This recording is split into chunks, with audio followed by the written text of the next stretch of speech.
Muy buenos días, hermanos. Bienvenidos a la escuela dominical del día de hoy. Antes de comenzar nuestra clase en forma regular, les voy a invitar a que nos pongamos en posición reverente y oremos un momento al Señor para que el Señor dirija nuestra escuela dominical, nos abra el entendimiento, nos dé de su gracia, nos ayude a entender, a comprender y a discernir adecuadamente lo que el Señor quiere enseñarnos a nuestras vidas y cómo Él desea también participarnos a través de su Espíritu Santo para hacernos crecer en el Espíritu también en nuestra vida espiritual, aún en estos tiempos de pandemia. Oremos un momento en la presencia del Señor. Padre Celestial, Divino Dios, delante de tu presencia, Señor, queremos elevar nuestra oración en esta mañana. Queremos darte gracias en primer lugar por este nuevo día, Señor, por la bendición que tú tienes con nosotros al permitirnos poder levantarnos, estar vivos, Señor, y poder enfrentar este nuevo día que en tu misericordia tú nos concedes. Queremos ser agradecidos, Señor, delante de tu presencia. Queremos regocijarnos, Señor. Queremos alabarte, queremos bendecirte, queremos glorificar tu nombre. En esta mañana queremos, Señor, que tú abras nuestro entendimiento y nos permitas poder entender, Señor, cuál sea el buen consejo de tu palabra y cómo tú deseas hablar también a nuestra vida espiritual. Te imploramos, Padre Celestial, que tú nos dirijas, que tú nos ayudes, que tú nos des de tu gracia, que tú nos des sabiduría, que tú nos des discernimiento espiritual para poder, Señor, discernir las cosas que son espirituales. Te rogamos, Señor, tu bendición en esta mañana sobre este momento, sobre esta escuela dominical, donde vamos a escudriñar tu palabra, en el nombre glorioso y eterno de Jesucristo, nuestro Señor y Salvador. Amén. Bien, mis hermanos, bendecimos el nombre del Señor por poder estar un día más aquí juntos y pudiendo estar analizando y viendo también la palabra del Señor, cómo el Señor nos ha ido enseñando durante estas ya 10 clases. Esta es la clase número 11, donde vamos a analizar un tema diferente, pero muy relacionado con los otros anteriores. La clase número 11 tiene por tema el orden de la salvación. Y el objetivo es conocer y comprender el orden correcto de la salvación. Los elementos que vamos a estudiar, vamos a analizar en esta mañana de manera superficial. No vamos a entrar en la profundidad porque si no tendríamos que estar tal vez el resto del año estudiando esto. Pero vamos a echar un vistazo, vamos a echar una mirada a alguno de estos temas. 6 son los aspectos que vamos a analizar: la elección, el arrepentimiento y la fe, la regeneración, la justificación, la adopción y la perseverancia de aquellos que han sido salvados. Amados hermanos, todos ya hemos entendido en los domingos anteriores cómo a causa del amor, de la bondad infinita de Dios, que envió a su Hijo unigénito para que Él muriera en nuestro lugar y nos ha permitido que el castigo del que nosotros éramos culpables fuese llevado sobre sus hombros, fuese llevado sobre su vida, y nosotros, ¿no es cierto?, de manera gratuita hemos podido obtener esta salvación que es un don de Dios, como lo hemos visto en las clases anteriores. Pero esto tiene también un orden, tiene un circuito de eventos que muchas veces nosotros, por lo rápido que esto sucede, ni siquiera los percibimos o tal vez ni siquiera nos damos cuenta. Y la verdad es que el orden en que estos eventos suceden, de alguna manera ya por el año 1700 empezó a preocupar a algunas personas y a algunos teólogos quisieron poder saber, poder entender qué era el proceso que pasaba en el momento de la salvación. ¿Cómo es que alguien que antes era considerado un pecador, condenado a muerte por su pecado, pasaba a ser, en un momento, en un abrir y cerrar de ojos, pasaba a ser ahora una persona redimida, transformada, un hijo de Dios? Entonces, fueron ellos concluyendo que había una serie de eventos Y estos eventos son los que nosotros hemos dado lectura, estos 6 eventos que suceden en un momento muy, muy, muy rápido, y que se ha dado por llamar en el lenguaje teológico. Yo les dije el otro día que de pronto los teólogos tienen esa costumbre, ¿no es cierto?, de ponerle nombres medios bonitos a estas cosas. Bueno, a este orden de eventos que ocurre, que sucede en el momento de la salvación, los teólogos han determinado que el nombre de estos temas es el Ordo Salutis, es un nombre latino para decir nada más y nada menos que el orden de la salvación. ¿Cuáles son la cadena de eventos que se va desarrollando en este orden de la salvación? Amados hermanos, y el primer elemento al que hemos visto, ¿no es cierto?, es la elección. Es evidente, nosotros miramos la palabra del Señor y vamos a encontrar muchos ejemplos, no los vamos a ver todos, pero vamos a encontrar muchos ejemplos en donde la palabra del Señor nos muestra la elección divina de alguna persona para algún propósito, a veces de alguna nación, a veces de un sector de la población o de un lugar, de cómo Dios ha ido escogiendo a personas, sectores, países, naciones, para cumplir un rol especial o un rol específico. Muchas veces nosotros lo vamos a encontrar en la palabra. Les voy a poner algunos ejemplos, solo algunos ejemplos. Mire, usted vaya al Antiguo Testamento, al libro de Nehemías, en el capítulo 9 y en el versículo 7, usted va a encontrar una declaración que nos dice lo siguiente: tú eres, oh Jehová, el Dios que escogiste a Abraham, y lo sacaste de Ur de los caldeos, y le pusiste el nombre Abraham. Eso usted lo puede encontrar, como le dije, en Nehemías, en el capítulo 9 y el versículo 7, donde nos habla de la elección primero de Abraham y luego de cuando Dios le cambia el nombre, que nosotros ya lo conocemos como Abraham. Si usted lo quiere leer con más detalle, vaya a Nehemías capítulo 9 y va a encontrar esa expresión que Dios tiene de parte de la elección, ¿no es cierto?, de Abraham. Hay otras personas, hay otros pueblos, hay otras cosas que también se nos muestra que fueron escogidos. El pueblo de Israel es evidentemente el pueblo escogido por Dios. Está elegido por Dios, apartado y separado. Usted lo puede encontrar, referencias para que aumente el conocimiento de esto, en Deuteronomio, en el capítulo 7, versículo 6, también en el capítulo 14, versículo 2, y también lo puede encontrar, fíjese, en el Nuevo Testamento, en Hechos, en el capítulo 13, versículo 17. También Dios escogió reyes. Escogió reyes tanto del pueblo de Israel como de naciones extranjeras. Si usted va, por ejemplo, a Primera de Reyes, en el capítulo 11 y en el versículo 34, usted se va a dar cuenta que ahí está la elección de David. Pero también, fíjese, nosotros a veces pasamos por alto, pero también Saúl fue escogido por Dios, y si usted busca ahí cerquita en la palabra del Señor, va a encontrar que Dios dio señales. Se le perdieron unas asnas y producto de eso es que fue la señal que Dios utilizó para darle a entender al pueblo que Saúl debiese de ser su rey. También escogió reyes que eran de países extranjeros y de alguna manera anunció también la llegada de esos reyes que no pertenecían a la nación de Israel, pero que Dios de alguna manera los había escogido para una función, para un rol específico. Más adelante, amados hermanos, vas a encontrar que en el Nuevo Testamento también se nos muestra la elección del siervo de Dios como Cristo, ¿no es cierto?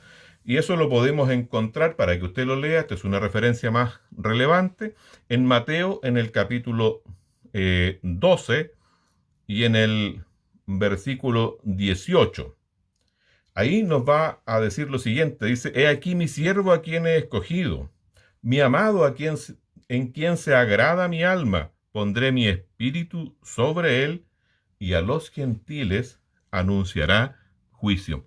Fíjese que hasta ese momento solo Israel había conciencia de que estaba como pueblo escogido. Pero la referencia que se hace ahí hacia el Antiguo Testamento ya nos muestra que en la mente de Dios estábamos nosotros los gentiles, los que no éramos parte del pueblo de Israel. Amados hermanos, si usted se da cuenta, puede ver que siempre Dios ha ido escogiendo a personas. Siempre Dios ha ido escogiendo a personas para un rol específico. Amados hermanos, pero respecto de la salvación, Jesús les dice a sus discípulos en el Evangelio de Juan y en el capítulo 15, versículo 16, les dice: no me elegisteis vosotros a mí, sino que yo os elegí a vosotros. Amados hermanos, y esto trae también enmarañada por ahí una serie de tendencias teológicas muy fuertes, donde por una parte se habla de la elección incondicional, irrenunciable, y por otra parte se nos plantea, ¿no es cierto?, la elección general, en donde se nos muestra que Dios ha elegido a la humanidad para ser su creación, para ser siervos suyos, para ser la nación en general como humanidad que ha sido elegida y puesta en esta tierra para la alabanza y la gloria de Dios. Amados hermanos, sin embargo, quiero hacer notar una cosa, es que Dios siempre es el que ha tenido la iniciativa, independientemente de cuál sea la posición, ¿no es cierto?, teológica que nosotros podamos ver, y que Dios siempre ha escogido sin mirar nuestra incapacidad, ni nuestra injusticia, ni nuestra incapacidad para ser fieles a Dios. Amados hermanos, por eso es que el profeta Isaías en el capítulo 64 y en el versículo 6, fíjese que nos muestra, dice: si bien todos nosotros somos como suciedad, y todas nuestras justicias como trapo de inmundicia, y caímos todos nosotros como la hoja, y nuestras maldades nos llevaron como viento. Fíjese que nadie puede considerarse como meritorio, como que tiene propiedad para poder hacer exigible esta salvación que Dios nos ofrece, porque no tenemos justicias propias, porque todos nosotros somos como suciedad y todas nuestras justicias como trapo de inmundicia. Amados hermanos, necesitamos tener en cuenta las cosas que Pablo destaca, que ser hijo de Dios no depende de nuestra justicia, sino que depende de la acción soberana de parte de Dios. Entonces, amados hermanos, podemos entender con claridad cómo es que Dios es el que hace, ¿no es cierto?, la labor de darnos a nosotros, ofrecernos a nosotros esta salvación tan grande. Como les decía, amados hermanos, muchas veces, ¿no es cierto?, nosotros decimos que hay algunos que son escogidos y elegidos por una gracia soberana y absoluta. Pero fíjese, amados hermanos, que no podemos pasar por alto lo que Pablo nos explica, nos enseña en Romanos en el capítulo 11, versículo 32. Escúcheme bien lo que dice Romanos 11, capítulo 11, versículo 32. Dice: Dios sujetó a todos en desobediencia. Ni uno era obediente. Todos desobedientes. Todos, ¿no es cierto?, excluidos de la gracia de Dios. Y luego agrega: para tener misericordia de todos. Qué grande es el amor de Dios, cómo nos provee Dios esta oportunidad mediante su gracia de que todos desobedientes, pero al mismo tiempo todos teniendo esa oportunidad de ser absorbidos en la misericordia de Dios y ser objetos de esa misericordia para alcanzar salvación y vida eterna. Por eso Pablo le dice a los tesalonicenses en el capítulo 2 y en el versículo 13, les dice: pero nosotros debemos dar siempre gracias a Dios respecto de vosotros, hermanos amados por el Señor, de que Dios os haya escogido desde el principio para salvación, mediante la santificación por el Espíritu y la fe en la verdad. Qué preciosa expresión, amados hermanos, de cómo Dios es quien nos ama, de cómo Dios, producto de ese amor, nos brinda, ¿no es cierto?, esta opción, esta oportunidad de alcanzar salvación y vida eterna al haber enviado a su Hijo Jesucristo, porque nosotros no somos capaces de autosalvarnos, no somos capaces de generarnos salvación a nosotros mismos, sino que necesitamos un Salvador suficiente. Y ese Salvador suficiente ha venido a ser Cristo, quien ha sido puesto en propiciación por nuestros pecados, para que hoy nosotros podamos tener acceso a una salvación tan grande como esta. ¿Puede mantenerse acaso entonces en pie la noción de un Dios que escoge arbitrariamente a algunos e ignora a otros? ¿Podríamos a esos otros culparlos de desobedecer a Dios si es que ellos estuviesen, ¿no es cierto?, condenados de antemano? Bueno, un Dios de amor que ama a todo el mundo solo puede tener o puede esperar una respuesta hacia ese amor que ha sido entregado hacia nosotros: arrepentirnos y creer en el Evangelio.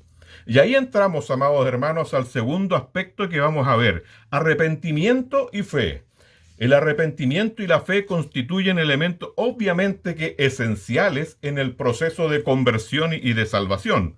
Comprenden, por una parte, apartarse de algo, vale decir, arrepentirse, y por otra, volverse hacia algo, vale decir, la fe. Nosotros nos arrepentimos de la pasada manera de vivir y volcamos a través de la fe la vida nuestra hacia adelante en lo que Dios nos provee, en lo que Dios nos entrega en nuestra vida futura, a través de la fe.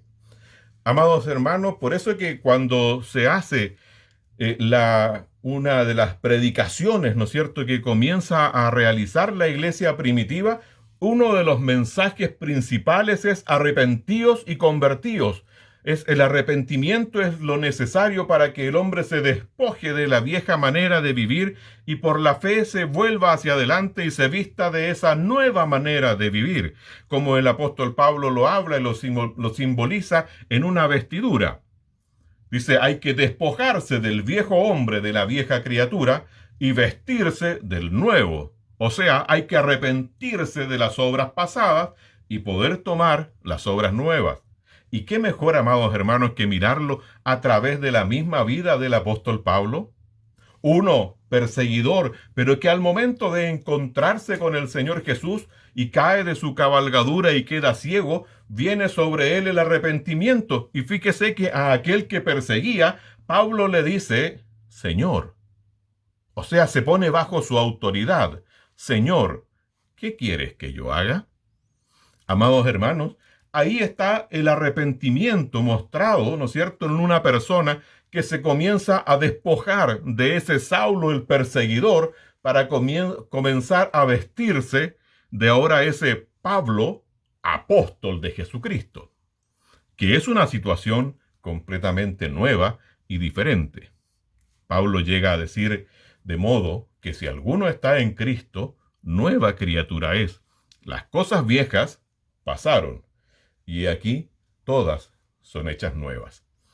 Amados hermanos, uno de los pasajes más importantes que usted puede ver referente al arrepentimiento y la fe, lo podrá encontrar en el Evangelio según San Lucas, en el capítulo 15, en general y en especial en el versículo 18. Nos muestra la historia del hijo pródigo y en el versículo 18 en especial nos muestra una decisión que toma ese hijo que se había apartado del padre y que había dilapidado sus bienes viviendo de manera desordenada. Pero ese hijo que vuelve en sí tiene un acto de arrepentimiento y dice, me levantaré e iré a mi padre. Se vuelve de la vieja manera de vivir y va en busca del padre que en algún momento él había dejado. Amados hermanos, yo les invito a que ustedes lean en el Evangelio según San Lucas en el capítulo 15 y podrán ver la historia del hijo pródigo y cómo Jesús muestra que desde ese alejamiento, luego de ese arrepentimiento, ese hijo vuelve al seno del Padre. Y una de las cosas importantes, fíjese usted, lo que el Padre dice respecto de ese hijo arrepentido, dice, porque mi hijo muerto era, mas ha resucitado. Se había perdido y ha sido hallado. Bendito sea el nombre del Señor y cómo Dios nos comienza a mostrar, amados hermanos, estas cosas que suceden en un instante. La regeneración, el tercero de los elementos que vamos a analizar en esta oportunidad, la regeneración, amados hermanos, es un acto instantáneo y decisivo en que el Espíritu Santo obra en el corazón del creyente, de aquel que se ha arrepentido y ha mostrado, ¿no es cierto?, esa fe en volverse ahora hacia Dios, y el Espíritu Santo recrea esa naturaleza interna y vuelve esa persona a tener, como lo dice la palabra del Señor, deja ese corazón de piedra y se transforma en un corazón de carne. Vaya conmigo a Ezequiel, en el capítulo 11 y en el versículo 19, el Señor dice: y quitaré el corazón de piedra de en medio de su carne, y les daré un corazón de carne, haciendo ver que de alguna manera las personas estaban sujetas a un endurecimiento de su corazón, viviendo lejos del conocimiento de Dios, pero que siendo traídos al conocimiento de Dios, al arrepentimiento, a la fe, a esa nueva criatura, entonces, amados hermanos, vuelve esa naturaleza a ser sensible a la palabra del Señor, sensible a la obra del Espíritu Santo de Dios. Y eso ocurre, amados hermanos, en lo que hoy llamamos la regeneración. Amados hermanos, sería largo poder seguir profundizando en este tema, pero les voy a dejar una tarea para la casa, para que usted lo lea, lo analice, lo busque. Amados hermanos, cuando Dios crea a Adán y Eva, dice la palabra que a imagen de Dios lo creó. Por lo tanto, amados hermanos, tanto Adán y Eva estaban a la imagen de Dios. Pero si fíjese usted que los primeros hijos que comienzan a nacer fuera del Edén, la palabra del Señor no usa la expresión a la imagen y semejanza de Dios, sino que dice a la imagen de su padre. De un padre que ya había caído en pecado, que ya había caído de la gracia, por lo tanto, había un corazón de piedra y no un corazón de carne. Que el Señor nos ayude, Él nos bendiga a nosotros y nos permita en su misericordia a poder darnos cuenta que este proceso, amados hermanos, de regeneración no es algo que nosotros podamos muchas veces percibir, sino que muchas veces ni siquiera nos damos cuenta. Ni siquiera a veces lo percibimos, sino que después de un cierto tiempo de caminar, amados hermanos, uno se da cuenta de que realmente ha nacido de nuevo. Por eso es que Jesús a Nicodemo, en el Evangelio según San Juan y en el capítulo 3 y versículo 3, Jesús le dice: de cierto te digo, que el que no naciere de nuevo no puede ver el reino de Dios. Debe ser regenerado. Amados hermanos, el siguiente aspecto que vamos a ver en este mismo tema es la justificación. Y para hacer una diferencia, podríamos decir que la regeneración genera un cambio en nuestra naturaleza. El corazón de piedra es transformado en un corazón de carne.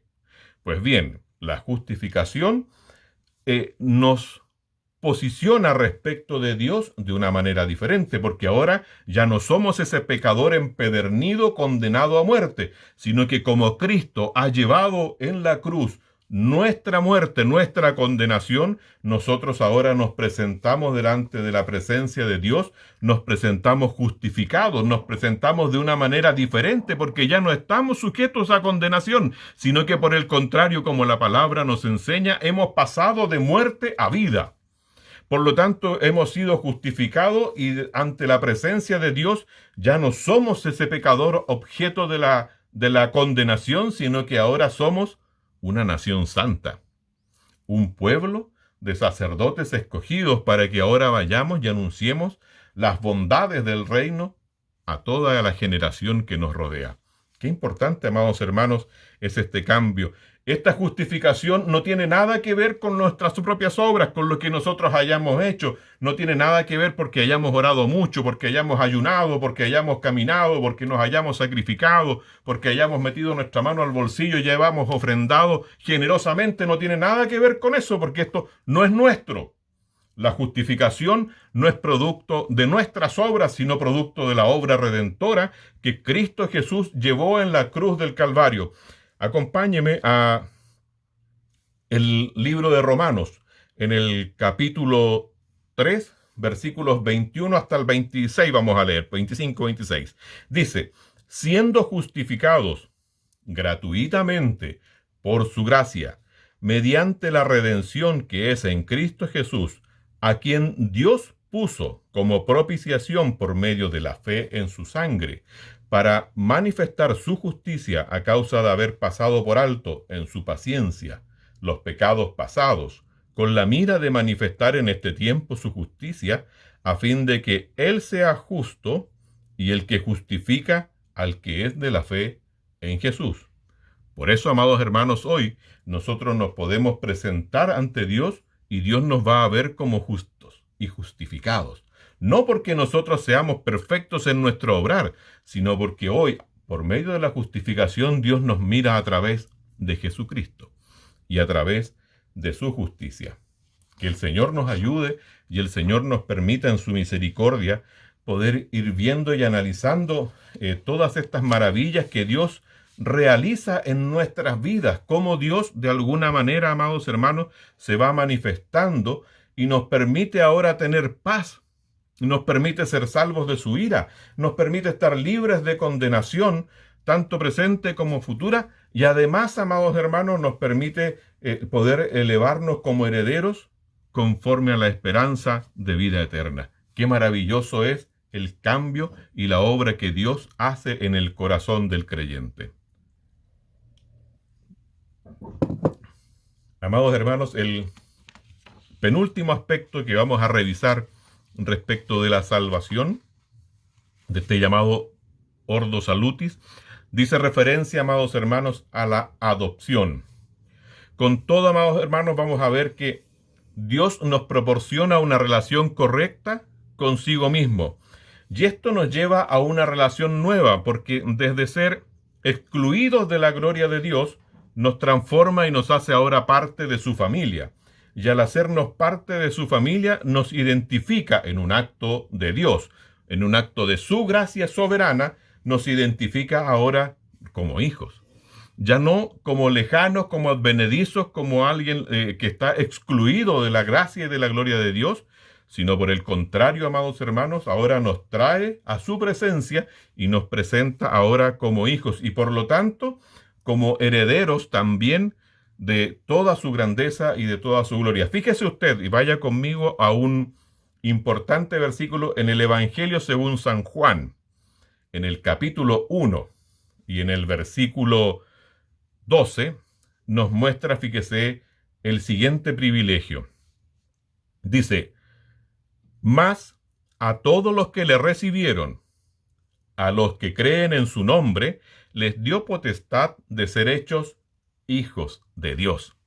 Amados hermanos, por lo tanto, ese sucio y vil pecador que vivía lejos de Dios y en las obras de la carne, que vivía lejos de Dios en las obras de su propia mente y creyendo sus propias cosas, sus propias conclusiones, al ser adoptado ahora por Dios como hijo en la salvación, tiene la autoridad. Por eso es que el apóstol Juan dice, a los que creen en su nombre, les dio potestad de ser hechos hijos de Dios. Amados hermanos, esto es un acto maravilloso, producto únicamente de la misericordia y de la gracia de Dios, porque esto no es de nosotros. Aquí no está considerada las buenas obras, no están consideradas los sacrificios personales, ni lo que alguno de nosotros pueda haber hecho, porque esto es meramente gracia de Dios. Por eso Pablo llega a decir, y esto es un don de Dios, para que nadie se gloríe. No es de nosotros, sino que es producto de la gracia y de la misericordia de Dios, que somos hechos ahora hijos de Dios y somos ahora partícipes de esa naturaleza de Dios. Hoy esto no lo vemos en la forma particular, porque usted va a decir, oiga, pero yo soy un hijo del Rey de Reyes y sin embargo soy pobre. Pero debe tener en cuenta que aún no se ha manifestado lo que hemos de ser, porque nuestra vida está escondida en Cristo.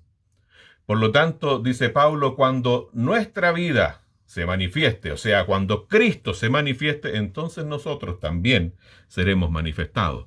Por mientras pertenecemos y estamos ahí en Cristo Jesús, escondidos en nuestra vida, pero tenemos la certificación de Dios de que hemos sido hechos hijos de Dios. Por último, amados hermanos, vamos a revisar la perseverancia de los santos. Amados hermanos, la perseverancia de los santos no es otra cosa que mantenerse fiel en la fe que hemos tomado al momento de arrepentirnos de nuestros pecados y despojarnos de esa vieja criatura y tomar, amados hermanos, la vida cristiana a la que nos hemos vuelto ahora por la fe. Bueno, la perseverancia dice relación con esto, dice relación con la fidelidad a mantenerse en esa fe, a mantenerse en esa confianza, a mantenerse en esa santidad y en ese caminar. La perseverancia del cristiano, amados hermanos, es una situación necesaria y explicada a través de la palabra del Señor, donde somos permanentemente exhortados a permanecer fieles.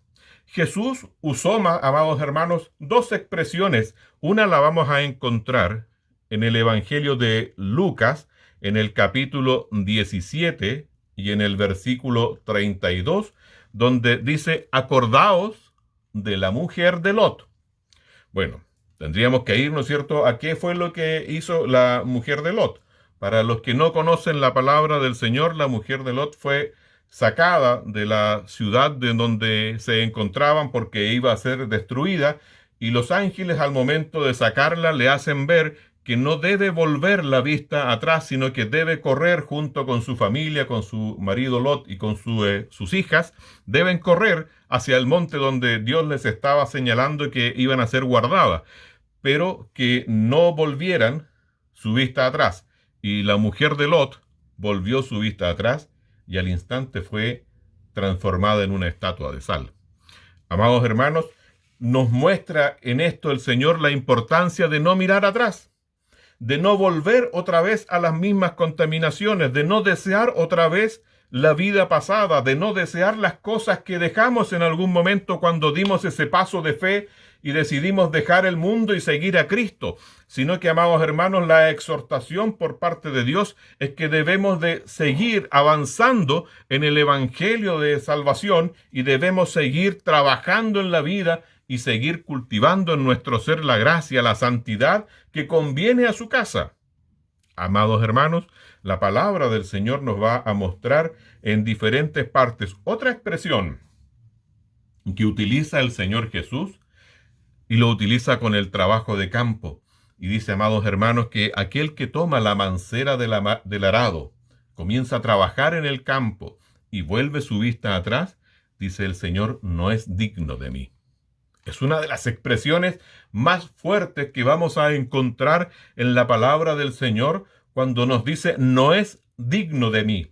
Porque cuando usted comenzó, amados hermanos, en ese paso de fe, a trabajar en el Señor, a vivir en el Señor y a trabajar en la obra del Señor y para dejar que su vida sea transformada y sea viviendo en santidad, dejando atrás el mundo del cual usted provenía, y extendiéndose hacia adelante por la fe, como lo conversábamos hace un momento, por la fe en Él, amados hermanos, no podemos mirar ni desear las cosas que antes hemos dejado, porque la santidad conviene a su casa, porque, amados hermanos, el llamado de Dios a que nosotros permanezcamos fieles en Él, para que nosotros no miremos hacia atrás, ni busquemos las cosas que antes teníamos en nuestra vida. Muchas veces nosotros vamos a encontrar expresiones de algunos hermanos, de algunas personas que a veces como que parece que desearan la vida que tenían antes, como que desearan la vida gentil, la vida mundana de antes de conocer al Señor. Pero, amados hermanos, debemos tener en cuenta que la exhortación que Dios nos hace es a permanecer fieles en Él, a permanecer fieles en lo que es la palabra de Dios, a permanecer fieles en nuestra vida cristiana, a permanecer fieles en nuestra santidad como personas, como hijos de Dios. A eso se refiere, amados hermanos, a la perseverancia. Si usted mira la palabra del Señor, Le voy a dejar algunas referencias para que las mire. No las vamos a poder analizar porque ya se nos está pasando el tiempo, pero, amados hermanos, si usted quiere estudiar, quiere profundizar un poco más en esto, mire con detención 2 capítulo 2, versículos 12. También en 2 capítulo 3, versículo 6. Y en la misma, expresión podemos ir encontrando también cómo somos exhortados, ¿no es cierto?, a la fidelidad a Dios. Mire también, amados hermanos, en Hebreos, en el capítulo 3, versículo 12 y 14, donde también se nos exhorta a que seamos participantes de la vida de Cristo y que retengamos firme nuestra convicción de fe desde un principio hasta el final. Amados hermanos, les puedo hacer una exhortación a que nosotros podamos vivir esta vida cristiana que hemos escogido de la manera en que Dios se ha manifestado también a nosotros, para que podamos permanecer en esta fidelidad a Dios siempre. Amados hermanos, todos estos eventos, estas cosas que hemos visto, suceden de manera muy rápida.